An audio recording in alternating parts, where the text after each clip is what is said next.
Later this week, all eyes will be on college basketball, and a well-known local leader had a brush with glory on those courts not long ago. We're going back in time in tonight's WDRB Positive.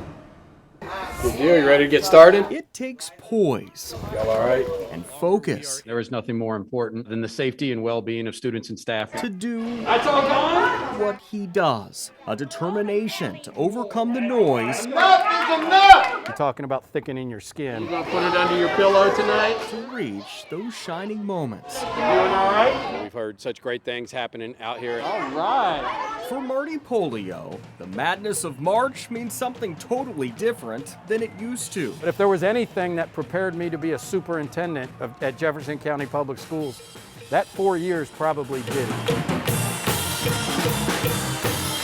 Here at the historic home, It's a special place. of the Hoosiers. I was a manager at Indiana University from 1989 to 93. Not just any student basketball manager. Look at here, look at here. Chair-throwing, tough-as-nails, bad boy Hall of Fame coach, Bob Knight's student manager. So I wanted to be a college basketball player. I wasn't good enough. My dad was a college basketball coach.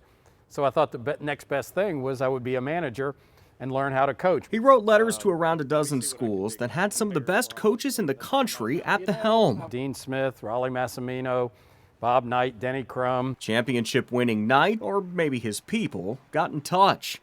Pollio was in, and for more than he ever imagined. Things you will never forget. IU basketball was in the top 10 for most of Pollio's time with the team. They went to one Final Four then. I lost to Duke and the Christian Laettner team that had just beaten Kentucky in 1992. Calbert Cheney, Pat Graham, Greg Graham, and Damon Bailey were the big names. We were all together for that 4-year stretch. Success on the hardwood didn't always translate to happiness in the Assembly Hall locker room. A lot of the stories that you hear, there's a lot of truth to those. Oh yes, young Marty Pollio got fired a couple times and was on the bad end of some infamous earfuls from Knight on more than one occasion. Once, over pastries. He did not like the donuts we chose for him, and we faced the wrath of that decision. Alley-oops?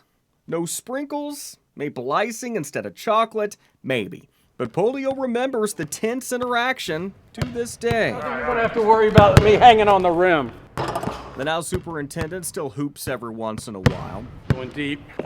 And while he and the Hall of Famer didn't stay in touch after Pollio's stint at IU, The closest I came to his personal side is I valet parked cars at his 50th birthday party. he believes seeing the good, the bad, and the ugly made him a stronger leader for your kids in the long run. There's definitely lessons to be learned about how people should be treated and how you should treat people when you're the leader. Lessons from Assembly Hall he takes with him every day he walks into Van Hoos Education Center.